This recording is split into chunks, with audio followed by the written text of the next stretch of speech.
Hi, my name is Greg Canty, and I'd like to welcome you to the Win Happy podcast. I love chatting to people from all walks of life about their lives and their careers, about the choices they make along the way to pursue their happiness, and what winning actually means to them. I hope you enjoy these conversations as much as I do. Thanks for listening.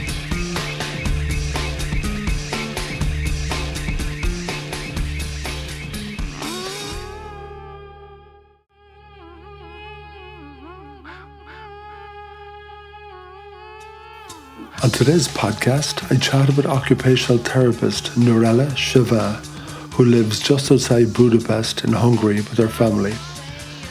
This busy career professional, who was running her own successful practice, turned 50 last summer, and suddenly her life was turned upside down. She lay in the bed with a cup of coffee and started checking some emails. When she woke after what felt like a nap, she had a concerned audience staring at her at the foot of her bed. She had had a seizure and had just come around. Tests diagnosed that not only did she have epilepsy, but she also has a condition called organic amnestic syndrome, which causes memory loss. This occupational therapist, who had specialised in helping people with epilepsy, was now suddenly her own patient, who could no longer work or drive, and the simplest of life tasks carried many practical risks. While the doctors are still experimenting with drugs to stabilise her condition, Nerella has had to learn how to live again. She does this through a new lens. Happiness is waking up, she says. Your health is everything. We all need to learn how to appreciate it. Let's hear from Nerella.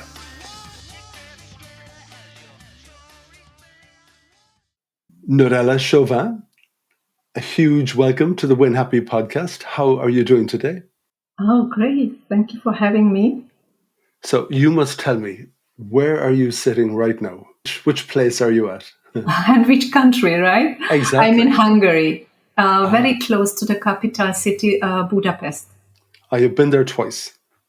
Oh, I didn't know. You didn't tell me before. And how did you like? I really liked it. It's been a while since I've been there, but I think what I do remember is that there was a big difference between the first time I went there and the second time.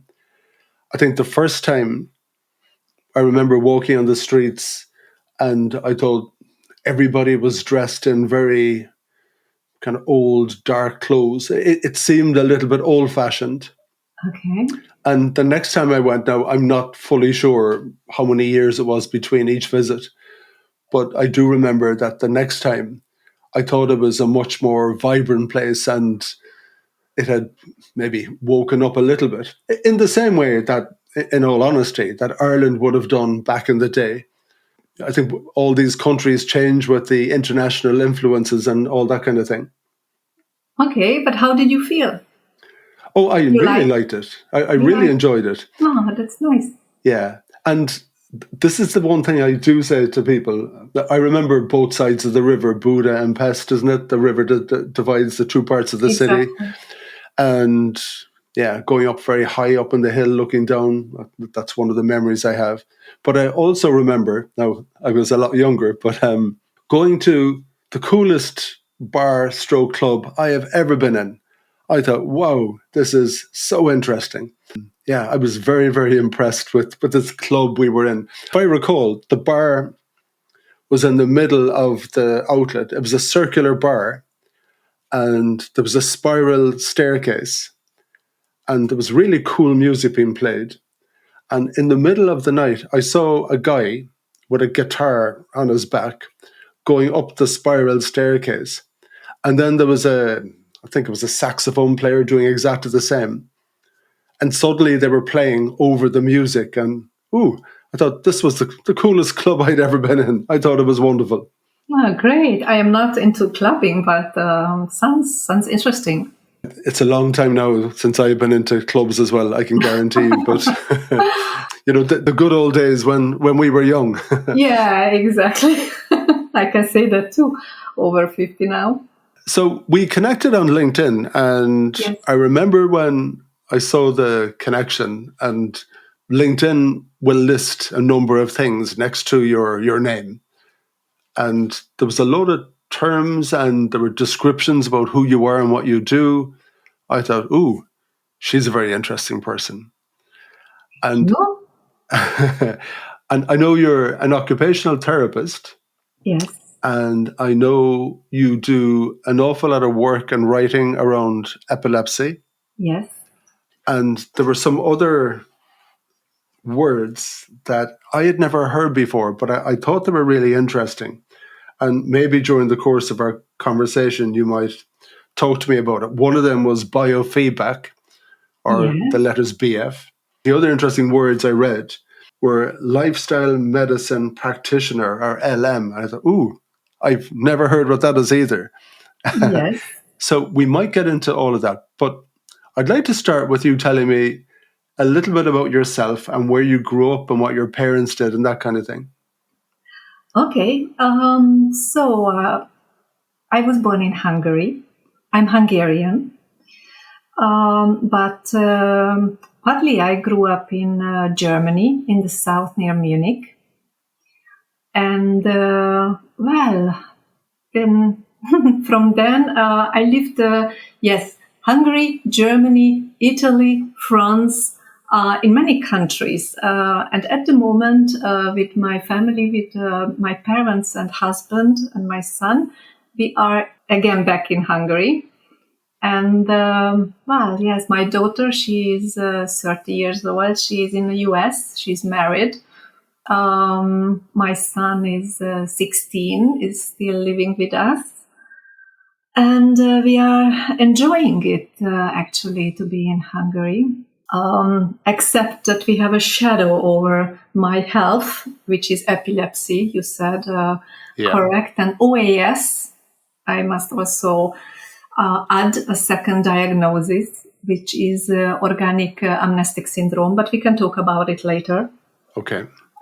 If you like. So, yes, by profession, I am an occupational therapist. I had a private practice in Budapest, and because some weeks ago I made a decision, took a deep breath and said, okay, so now it's the time, and I closed it. Because you had that business for, is it 34 years, more or less? Yes, I had healthcare companies for over 30 years. The private practice was just some years, not so long. But it was still a heartbreak. And I had to close it because of the diagnosis, epilepsy diagnosis, which I got in June. Oh my goodness.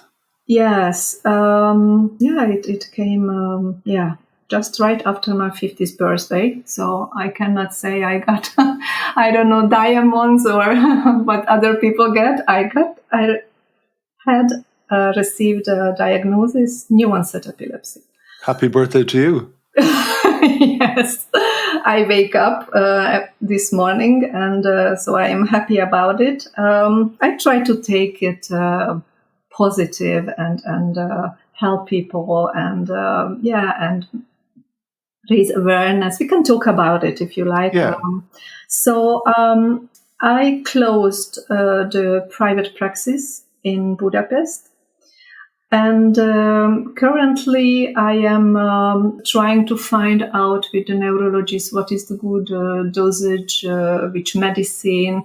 So this is a long process. It was just in June, the diagnosis. Now we have end of November. So I plan like it will take, I don't know, maybe 4, 5, 6 months more. And then I can say, okay, this is my everyday life. And this is what I can do. And with that, I can plan something with my family. Because if you have a diagnosis, it's not only you, it's your family.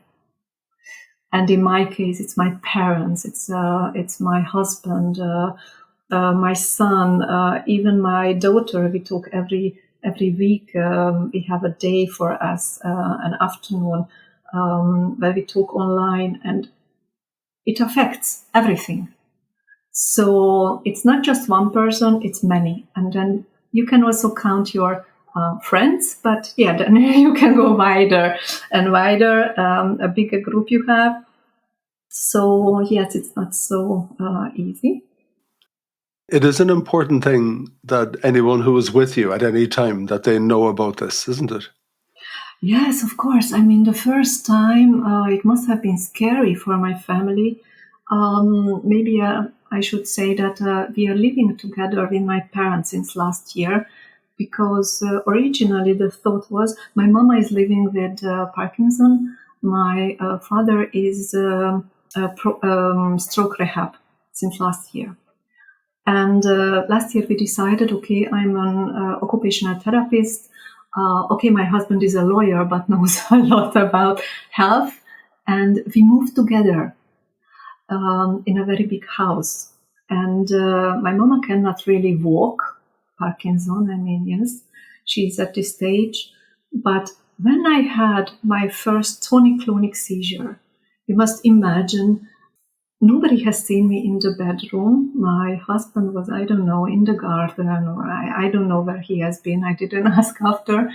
My parents downstairs. Luckily, my son was with friends. And I took a bath in the morning. I made a coffee for myself. I thought, okay, now I go to bed. I read my emails and drink my coffee. And this is the last thing I remember. I really enjoyed this moment. And then I woke up. They told me it was 1 hour later. My husband, I'd never seen him in a stress situation like this. Two foreign men over me. I've never seen in my life, of course, emergency. And both of my parents at the end of my bed. My mother was there. My father was there. I was told my mother came up like running after my husband found me, because they didn't know what's going on with me. So if I see as an OT a person who had tonic-clonic seizure, I know what it is. I know how it looks, of course, but they are not healthcare professionals, so they didn't know. They called emergency, and of course, we went immediately into the clinic. And from then, it's classic. But for a family, it's a stress situation because I don't remember. So I was good. From my side, I was just like, okay, what's happening? We are going to the clinic. All right, let's try to find out what's going on. But for them, it was like, I don't know, a life and death situation. And for you yourself, that was just a normal day. You were relaxing with your cup of coffee and reading emails. Exactly. And then the next moment, I was in with an emergency. Yeah, getting lots of attention from everyone. Yeah, a lot of yes, exactly. So you're lying there thinking, this is unusual. This is very unusual. And when we arrived at the hospital, and when I was taken to the emergency, people stared at me, and I was like, just hello, I don't know what's going on. I have to find it out by myself also, because they looked at me like, oh, emergency situation, and there is a woman, and I was just in my bathrobe, you must imagine. So I was at home, I had just a bathrobe, so it was very challenging for me to accept with 50, but yeah, that was it. So, Nerella, is the correct language around what happened to you? Would I describe that as an epileptic fit? Is that the correct language? Yes. No, what I had, you can have different kind of seizures. And what I had was back then tonic-clonic seizure. It is the seizure type what most people imagine when they hear the word epilepsy, this dramatic in the TV, what they always show. Epilepsy is not always like this. Most of the time it's epilepsy, not tonic-clonic, or grand mal seizure, you can also say. But this time it was that, yes. So my premiere, it was with tonic-clonic, yes. My only experience of it was when we were in primary school. So I would have been maybe 9 or 10. Oh, yeah. And there was one of my schoolmates. Suddenly, in the middle of the class, he was on the ground shaking. Oh, yes. And I remember the teacher was very, very calm. He seemed to know exactly what to do. And we were all in shock watching our school buddy Yeah. shaking on the ground. And then he seemed to be okay after a few minutes. Yes. Oh, I'm so sorry for children. It can be like a trauma if they are not prepared or they don't know, especially if it's a close friend. Yes. So in the typical situation, would a fit like that, I've done a little bit of research about it, is that less than 2 minutes? Yes, exactly. So the part of jerking, etc., it is like 2 minutes, but it can take like if we take an hour, like 58 minutes. Then let's say it is you are unconscious, so you don't know what's going on. You are in a recovery phase, and especially when you are diagnosed with epilepsy the first time, then it takes a little bit longer. So children, teenagers, or who have epilepsy a longer many years, let's say, then they can recover quicker. Not always, but yes, quicker. So, for example, what you experienced, and it was a tonic-clonic seizure, then your classmate probably could recover quicker because he had, I guess, epilepsy since birth or maybe since some years, yes. And I think the thing to do is to remove things around them, isn't it? Try to put their head on a cushion, but make sure if they are shaking, make sure there's nothing close to them that they're going to bump into. And, exactly. Yes. Yeah. And after that, then you just let them rest. Is it just let them rest and recover? Yes, exactly. So first of all, take out everything from the hand, and as you said, remove from around, or I don't know where the person is, but probably very quick lying on the floor. Take away everything. Put something under the head.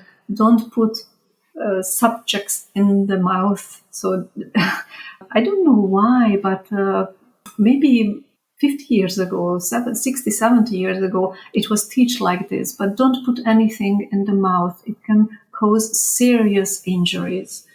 And then when the person is recovering and you can see that opening the eyes, then you can help, of course. And then this person needs a lot of rest. So it's not like that. Then you stay up and then you continue with your work. This is mostly with petit mal seizures, with like focal seizures, yes. So in your case, having had this episode in June, were you back to normal in a few days, or what happened? In a few days, yes. So of course they took me to the hospital. Many tests followed, and they tried to find the reason why. Because if you have a grand mal seizure the first time with 50 years, that's unusual. You have epilepsy during when you are born or when you are a teenager. Then you can have epilepsy develop pregnancy, for example. And then the late onset epilepsy is when you are around 70, 80. Because then, and this is more known, right? So childhood epilepsy is absolutely known. And when you are let's say, older person, when you had a stroke or a tumor, then it's also known. But in my case, they couldn't identify what the cause was. And I have a theory that there is a connection with perimenopause and hormones, etc. But they wanted to find the cause. Of course, I had a CT, MRI, blood work a lot. And I spent like 4 or 5 days there. Yes. My understanding was people had it from birth or when they were very young, and that was a condition that stayed with them their whole lives. Is that the case? Can you come out of it? Is there a case of you can have it for a while and then you're fine? Or is it that a condition you just live with for your whole life? Well, I know that from teenagers, that, for example, girls who are diagnosed suddenly with epilepsy, after 1-2 years, they don't need medication and they go back like to, let's say, normal. So this I experienced, yes, and it is, I guess, hormonal. But children, no. Then this stays with you, yes. And there is, no, you must know that epilepsy has no cure. There is only treatment. So you can only treat it, like with drugs, with medicine, suppress it. But there is no cure, unfortunately. My understanding in Ireland is, I think, 46,000 people who live with epilepsy. Would that be the right language? I'm always careful about anything medical that you use the right words. Oh. Am I using the right language? Live with epilepsy? Would that be the correct Live with way? epilepsy. Yes, people with epilepsy or living with epilepsy. Yes, absolutely. Okay. When I think about it, other than my young classmate, I don't know anyone. I know a lot of people. I don't know anyone who has epilepsy. And I'm sure some people that I know, maybe one would have it. I do know when you go to, I don't know, if you go to a cinema or maybe if there's something on TV or even a nightclub, you might see a warning about people reacting to lights. Is light a particular thing that brings it on, and why does it work that way? Well, it can be lights, and I must say that since June, yes, it was maybe 2 weeks ago, so beginning of November, that it was the first time that I reacted to lights. And what happened, if I can say again an example from my experience, but maybe the listeners or other people will, I don't say learn about it, but yeah, learn also. We went to an MRI some weeks ago, and it was a beautiful, beautiful autumn day, autumn morning. So a lot of sunshine, and you could even feel in the car driving the sun. You know that it was a little bit warm. But for me, we took the autostrada because we are a little bit outside of Budapest. And between the trees, the sun came through, and it was like boom, boom, boom, boom, boom, boom. So it was like flashlights. And then how we went in the city, I had, again, a lot of, I'm sorry, I am searching again for the words, rebooting my brain, from the window of the buildings. The sun was reflecting. So for 20 minutes, autostrada or freeway, what do you say in Ireland? I don't know. You understand both. On the motorway? Yes, okay, the motorway, a third one, thank you. Yeah. So first it was the nature, and then we went in the city, and there, the windows, the buildings. So when we arrived, the moment we arrived at the hospital, I checked in and gave my documents and etc. I had petit mal seizure because of the lights and the sun and the reflection. So since then, I have sunglasses in the car, in my bag. Everywhere we go, I have sunglasses. Even in the evening, I must wear because of the cars. But not everybody is reacting to flashlights or yes, it's individual. Yeah, so people can have different triggers. Exactly. Yes. Yeah. You cannot say everybody does that or everybody reacts to that or the same medication. You have so many medication and you can be even drug resistant, so that no medication is working for you. So, yeah. So since June, how many times have you had an episode or a fit? Oh, unfortunately, many times. So 2 times we know the tonic, because the second time was I just when I left the clinic. Of course, we came home and I started the medication what they offered me, but then they asked me to go back to have a lumbar puncture.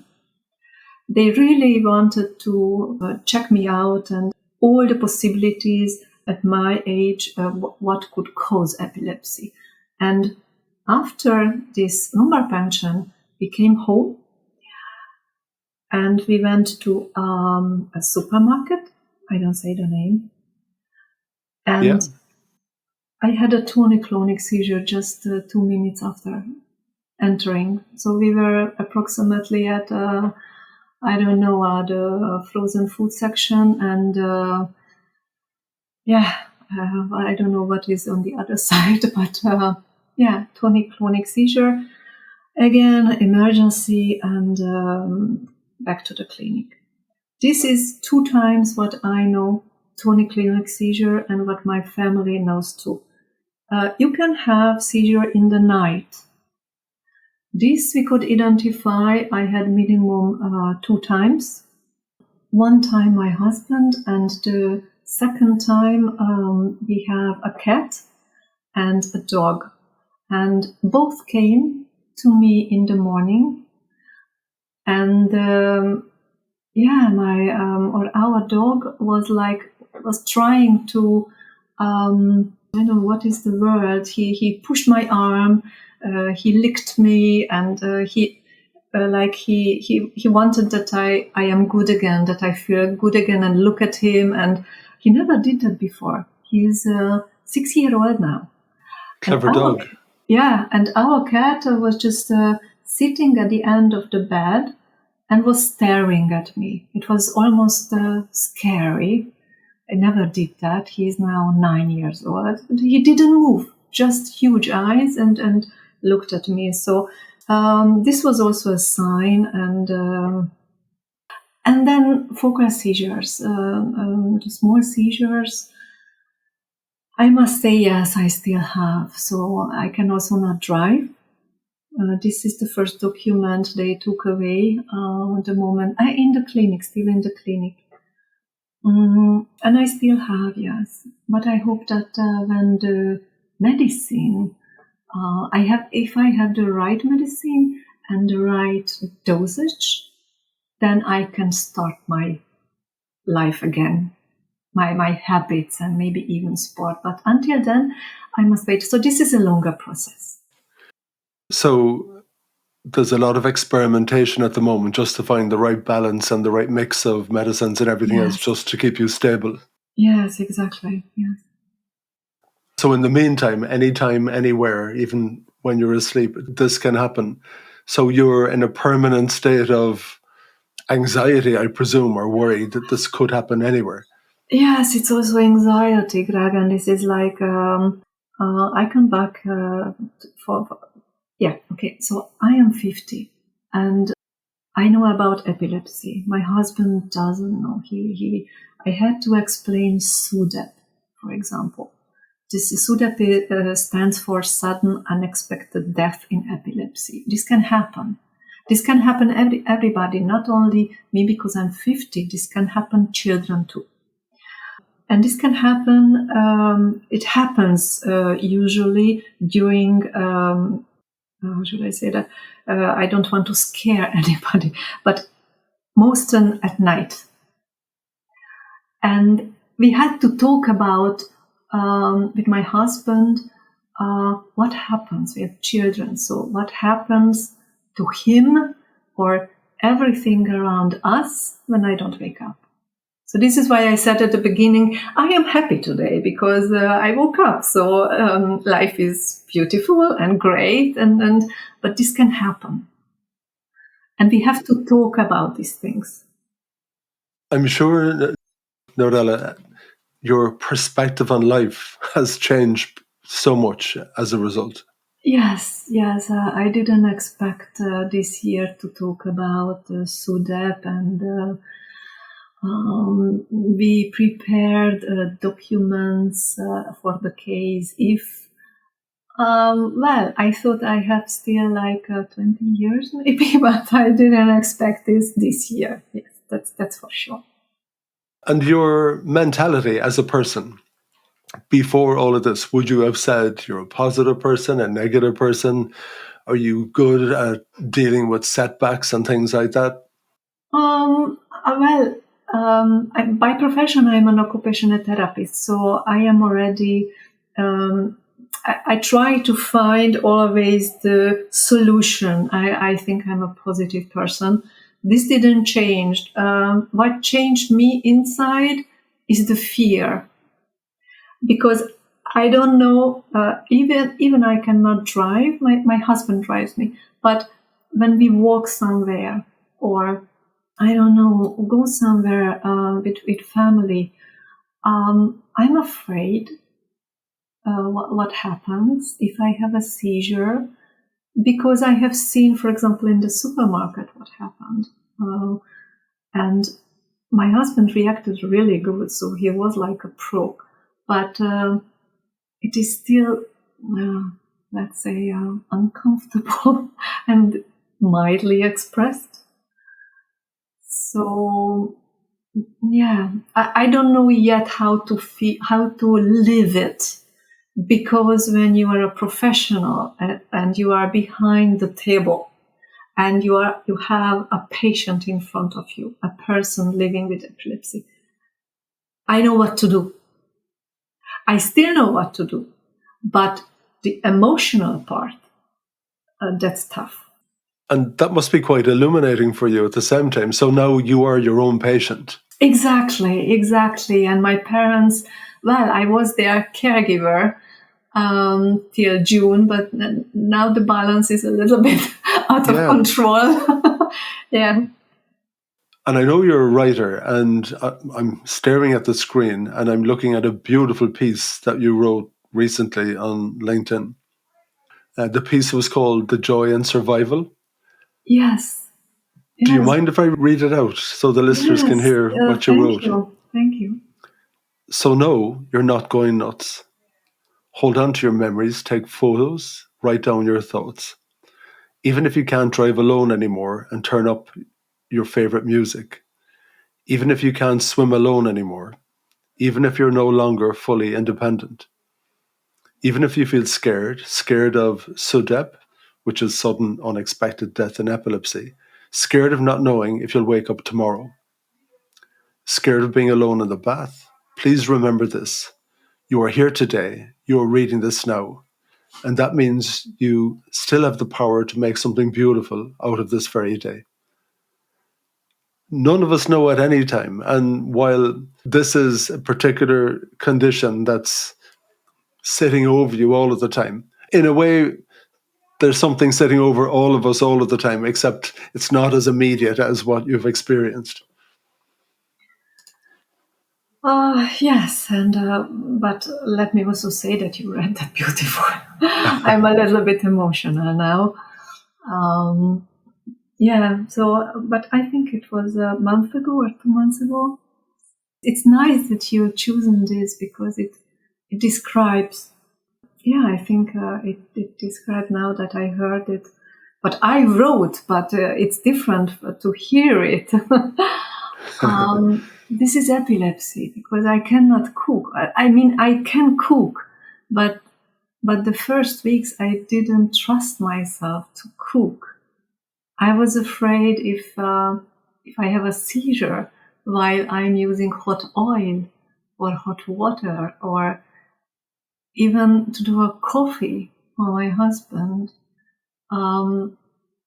luckily we have a modern bathroom and the shower is open, but we still today, we let the door open because many seizures happen under the shower because of the hot water. So hot and cold is an issue.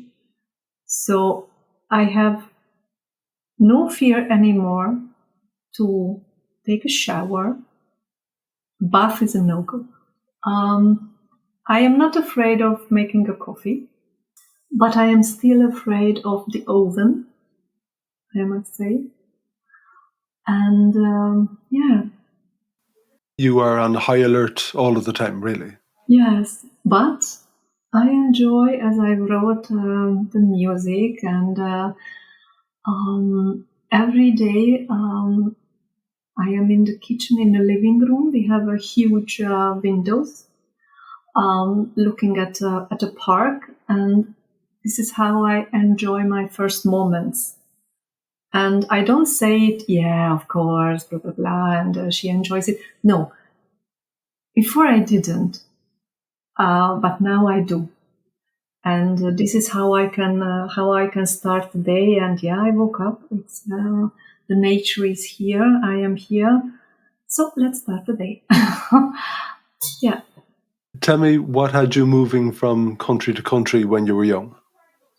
Why or where? Yeah, I know. How did that come about? Was your dad changing jobs or your mum? No, it was for school. First, Germany. I went to school in Germany, and then naturally we traveled a lot with my parents. It was more travel than for work. So my father, yes, he traveled also for work, but we traveled every possibility, every school holiday. We went somewhere, so didn't stay here. And then later with partner, husband, yes, we traveled a lot, and I was living also in France, and yes. My husband decided now to come to Hungary. He loves Hungary. So Germany was for schooling. Was that boarding school? Yes, exactly. Yes, I was searching for the word. Thank you. You are reading my mind. How old were you when you went to school in Germany? First, it was age 11, 12. I started to go to Germany for 1, 2 months, 3 months to try how it is there. And if I enjoy or if I come back like traumatized.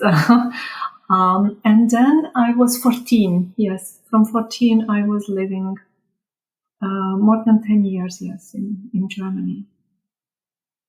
And the other places where you've lived, where have you enjoyed most? Oh, okay, my husband will listen to this video, so probably I should say France. But yes, no, France, yes. France, Monaco, this area I enjoyed. And I must say it's not because of the people or because of richness or the areas. It was because of the nature. I was most of the time where we had water, sea or ocean. And this is very different. This I'm missing in Hungary. And which part of France were you living in? Well, my husband is from Senyos, this area, Hosegor Senyos. And I was like Cannes, Nice. Lovely. Monaco, this area, I loved very, very much. It's a beautiful nature, and well, also the food, I must say. It's different. The kitchen to go there to a market and to go in Hungary to a market. But we have other very nice things in Hungary, so I don't complain at all. Tell me about your career choices. Were you always drawn to medicine? Not at all, I must say. My grandfather was a famous chirurg here in Hungary. And my parents are still, I would say still today, but they cannot manage anymore the company side, but they are still in this business, healthcare. And they wanted to give me these companies, this healthcare sector. They wanted that I learn about it. And in Germany, I went also to a business school, and they wanted to learn this part. But I don't know why. Okay, maybe I was a teenager, or I just wanted to be a rebel. I said no medicine, no healthcare. No, you don't drag me in this direction. You didn't care about healthcare. I cared. No, Greg, we cannot say this in a podcast. I cared, of course, but I didn't want to compare it with business. Maybe let's say it like that.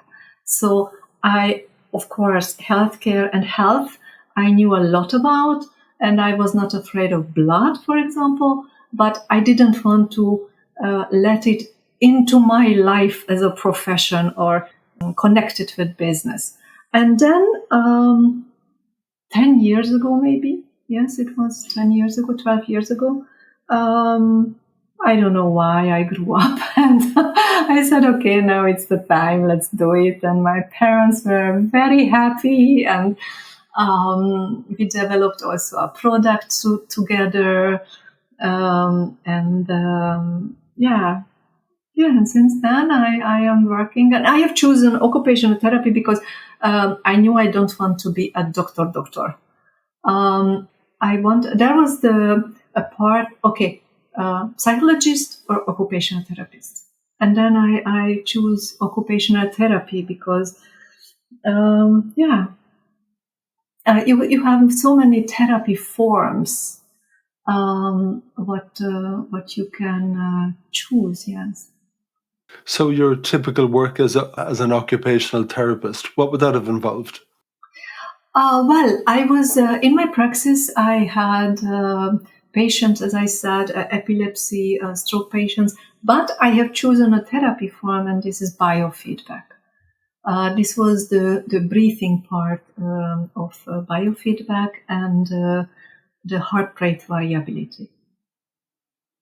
Biofeedback, can you explain that to me? Biofeedback, yes, it's a biofeedback or neurofeedback. I don't know if you read about that. I think in my post I mentioned more biofeedback. So we have the body, yes, and all the feedback you can measure is biofeedback. For example, heart rate is biofeedback. I mentioned neurofeedback. This is also biofeedback, but it is concentrating on the brain. This is why you have in the word neuro feedback. So in my praxis, I was focusing more on heart rate variability, biofeedback, HRV biofeedback. And this is what I choose. So in your profession, epilepsy was one of the areas that you concentrated on or you specialised in. Yes, this is, I know it's, which word should I use, surreal or ironic? Yes. That To say is short, so yes. ironic. Oh my goodness. And that other word or treatment that I was asking you about, lifestyle medicine practitioner. What does that mean? Lifestyle medicine. Yes, so I am not a doctor, but this, I think after the second sentence, the listeners, since the second sentence, they know. So I practiced lifestyle medicine in occupational therapy. Of course, not all the points of or parts of lifestyle medicine. There is also stress management. So you have many pillars Not so many, but yes, some 6, 7. It depends if, where you are in Europe. For example, in Belgium, you have sexual health also. But I choose the stress management pillar because with biofeedback, you can very good manage the stress. And this is how they are connected, lifestyle medicine and biofeedback. Yeah, so you're not a doctor prescribing medicine as such, it's I'm more not at all. No, lifestyle choices. I am not a doctor. I am an occupational therapist, and within occupational therapy, I choose from lifestyle medicine the stress management pillar. Yes. I understand now. Actually, on the podcast, I had a very interesting woman on quite recently. She's living in London. Gifty Enright is her name. Yes. And she was basically a woman running very, very fast, very successful businesswoman. And she more or less unraveled. I think that's how she explained the whole thing to me, and wasn't eating properly and couldn't sleep and all that kind of thing. And was going to the doctor who was prescribing different tablets, but she knew herself that she wasn't solving anything. Mm-hmm. You know, the tablets were dealing with the symptoms and not the cause, I think. Yes. Would be the best way. So she more or less educated herself about everything from sleep and diet and stress and wisdom. You know, lots of approaches, and she wrote a book about it. And I think it's all of those things combined. I'm sure you'd have a very interesting conversation with her. So where you are now, Nerella, I think you've put a pause on that whole work career part. Yes. Obviously, your life circumstances have forced a lot of changes on you. Yes. In one respect, there's a lot of stress and strain and anxiety, but in another way, you wake up and smell the coffee, or that expression, or smell the roses. You have a huge appreciation for the simple things now, I think, is what I'm getting from you. Yes, yes. In a way, the curtains have been opened to life in a way. Yes, exactly. And but I would like also to mention the second diagnosis, the OAS. What I mentioned is organic amnestic syndrome, because I was diagnosed with it in September, but I forgot it, that I was diagnosed with it.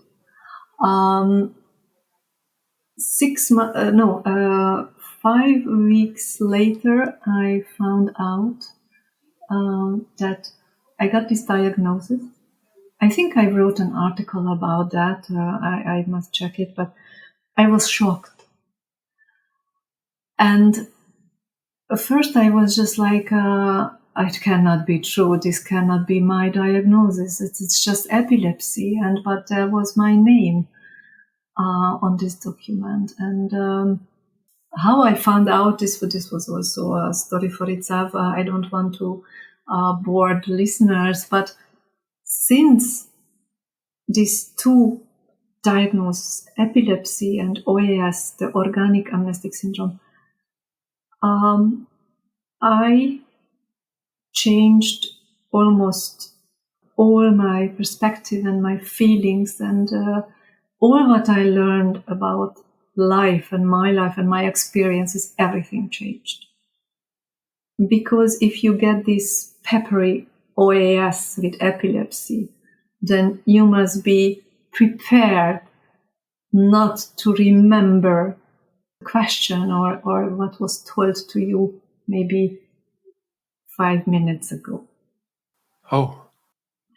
So with OAS, you have many types, I saw the anterograde amnesia. Here, you cannot learn new information. Luckily, it's not that. In my case, you have also the variable retrograde amnesia. This means we have a partial loss or loss of past memories. In my case, it's that I forgot, for example, some months ago, I was in a bank, the birth date of my son, and he was sitting next to me.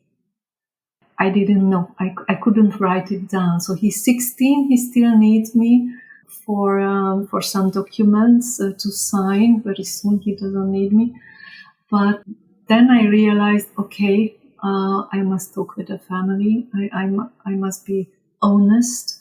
And they also realized it in the meantime, I must say, by themselves. Then we had discussions that sometimes they have to remind me. So when they remind me, okay, 5 years ago, for example, this happened, then I can relearn it again. Then I can memorize it. But if they don't do, then I forgot it. Of course, I didn't forget everything. I still know how beautiful it was, the birth of my daughter or my son or our marriage. The date I still cannot remember of our marriage. My husband must remind me.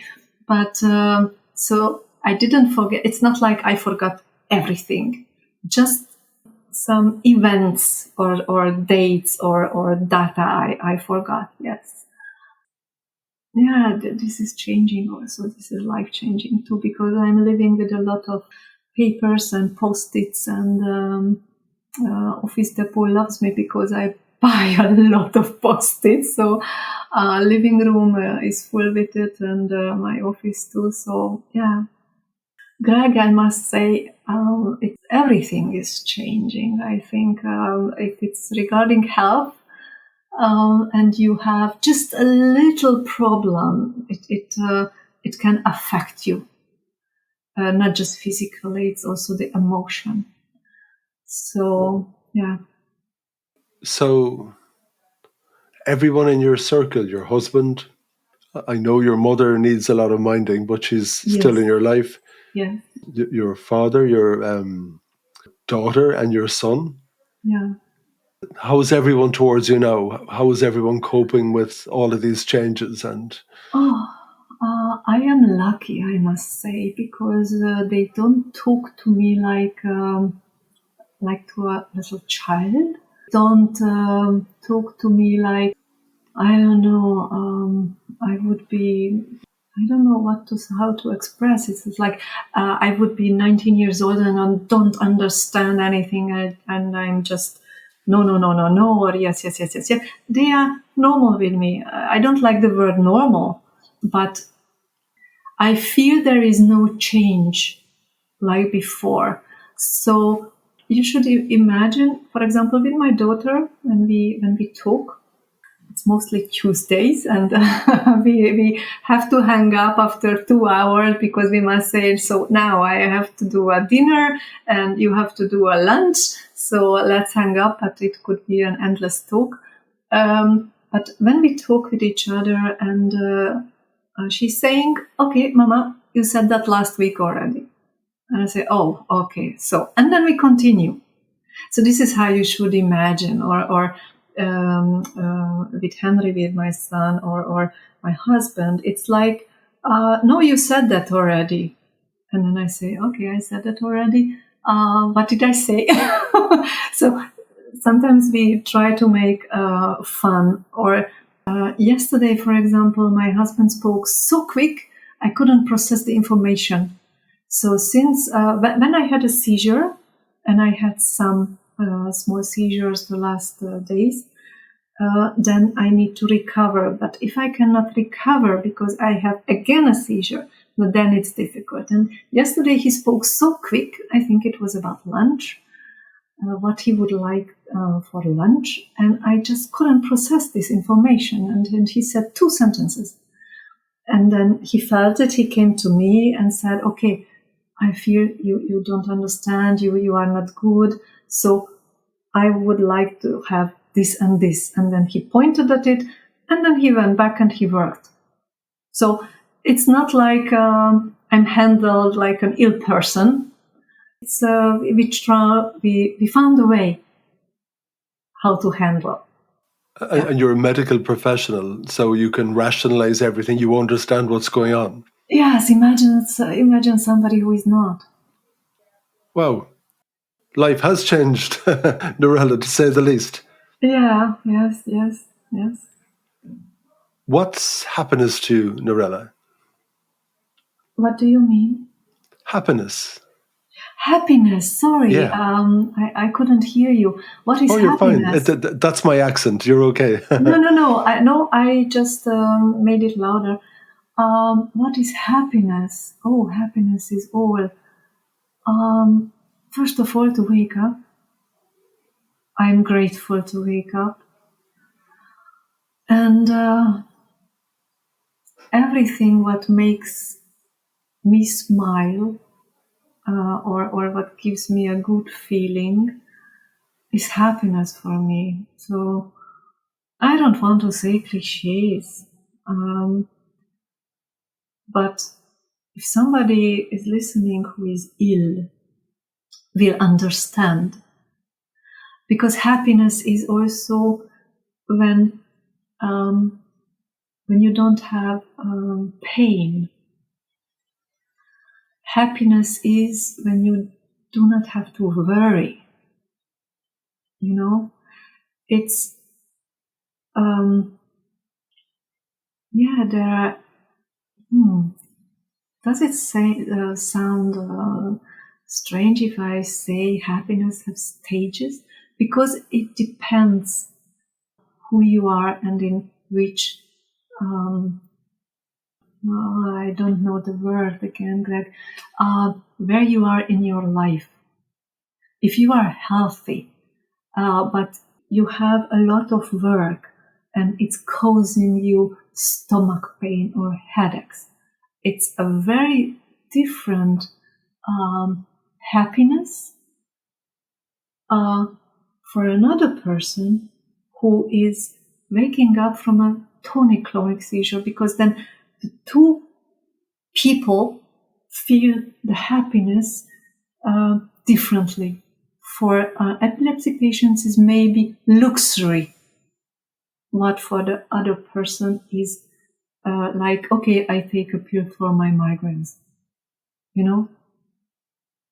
Your health is the most important thing, isn't it? For everybody, it starts there. Well, Greg, you just said it. So, but I didn't want to be so cliche-like. But when you want to know what is happiness, happiness comes when you are healthy. That's it. That's all. And you're on the Win Happy podcast. Oh, yes. I like to think about winning, and winning isn't money or anything else. Oh, no. But they're the things, your objectives, your goals, the things that you go, yes, that was a great day. That was a great moment. I'm sure your idea of winning a year ago to now has changed totally. Yes. What are the moments that give you huge pleasure? Now, what gives me huge pleasure? And the things you hope for, the goals you have. What gives me pleasure is a little bit different what my goal is, because what gave me pleasure the last months is sitting. I mentioned that we are living with my parents together and we have a very nice terrace. And it was in the summer, it gave me a really, it was a pleasure to sit with all the family there. And but my goal is to also to help others a little bit to reach this happiness and to understand what it is to feel it from the inside, because there is still a lot of stigma and people don't trust themselves to say, okay, I was diagnosed with epilepsy. This is why, for example, in Hungary, you don't know, or I don't know how it is Ireland, but I think the numbers are much higher than you have on a data sheet, because people don't trust themselves to say, okay, epilepsy. So you are diagnosed, you get a diagnosis.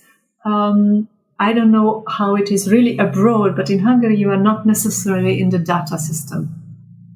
So they will not put you, okay, I'm on the list.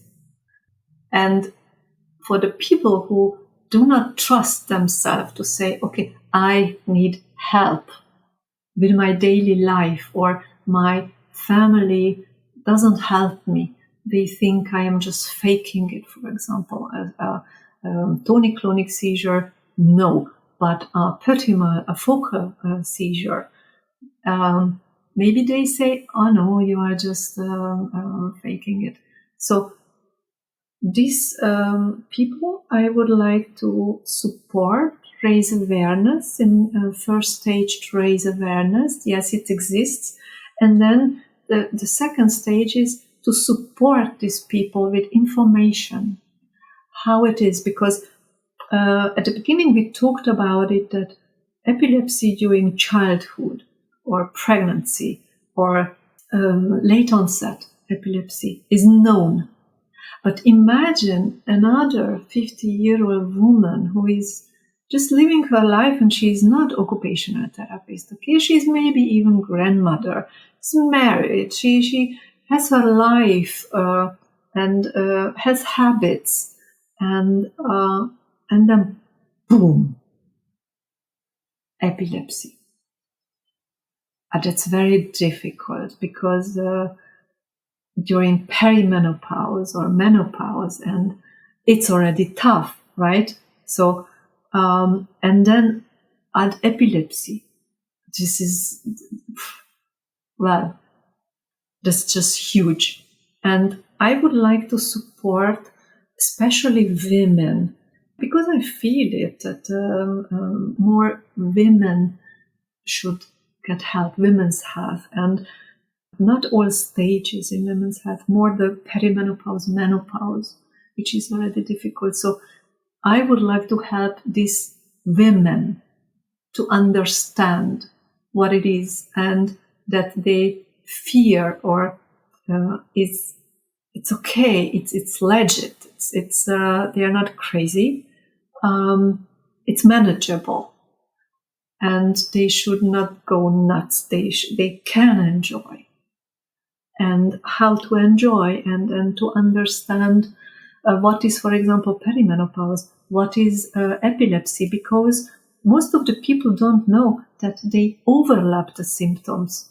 So, but for example, somebody during perimenopause thinks, okay, oh, it's just menopause.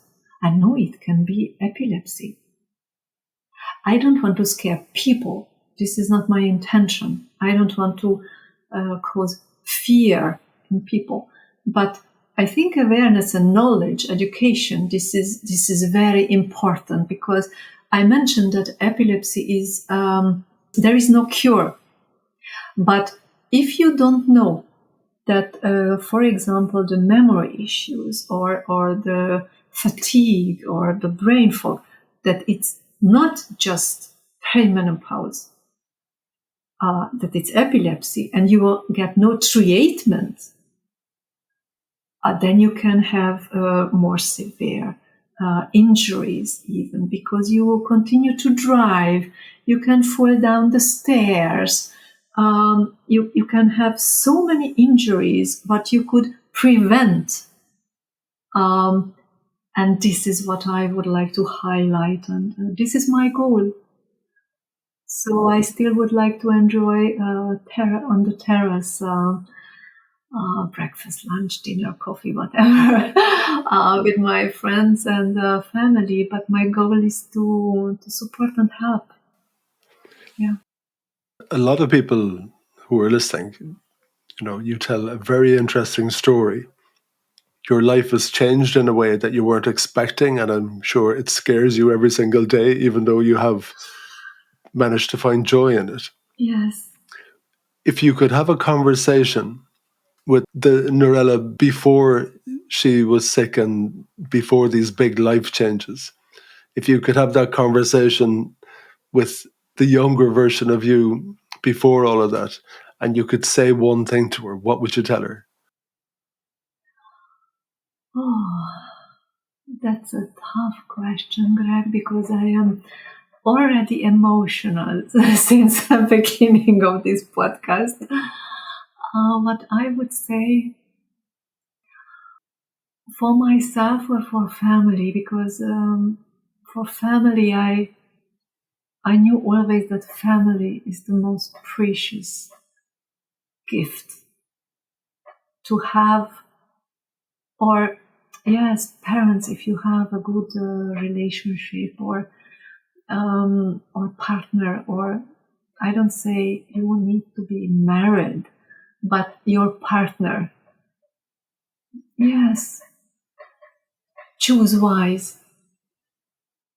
Choose wise. And because I see now, and I see now what it means to get support and understanding and help and love from your partner. Yes, because your partner is your most intimate partner. So when somebody has OAS or epilepsy, you must talk about things, and we are adults. I don't want to talk about it in this podcast, but it's very, very important to talk honest with your partner. So I think this is the biggest treasure, the choice. Choose wise. Yes, your partner. I would say yes, your partner is your treasure.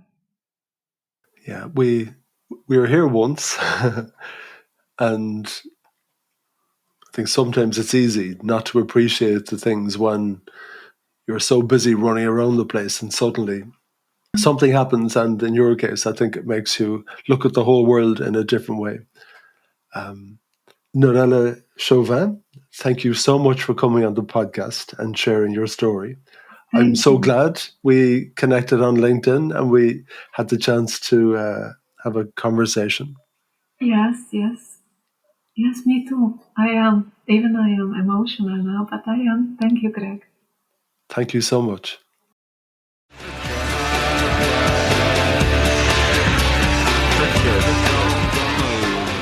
Thank you for listening to the Win Happy podcast, which has been brought to you by Fusion Communications. If you'd like to get in touch, feel free to send me an email at greg@fusion.ie. So until next time, take it easy.